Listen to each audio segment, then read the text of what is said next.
આપણા એક સબસ્ક્રાઈબર મિત્રની કમેન્ટ હતી કે સર હેન્ડબ્રેક લોક કરવાની અને હેન્ડબ્રેક અનલોક કેવી રીતે કરવું। તો દોસ્તો હું તમને શીખવાડીશ।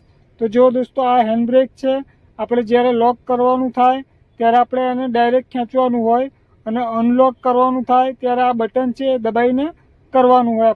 તો અનલોક કરવા માટે નીચેથી થોડું અદ્ધર ખેંચવાનું પહેલાં, પછી બટન દબાવવાનું, પછી નીચે કરી દેવાનું।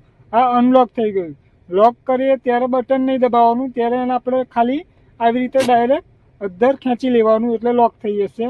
પણ જ્યારે આપણે આને અનલોક કરીએ ને દોસ્તો, એટલે પગની બ્રેક આવી રીતે નીચે મારી રાખવાની। કદાચ આપણી ગાડી ઢાળમાં હોય ને તો આગળ પાછળ રગડી ના જાય।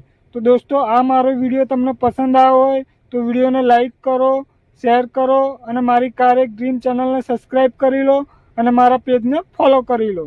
તો ચલો દોસ્તો મળીએ આપણે નેક્સ્ટ વિડીયોમાં।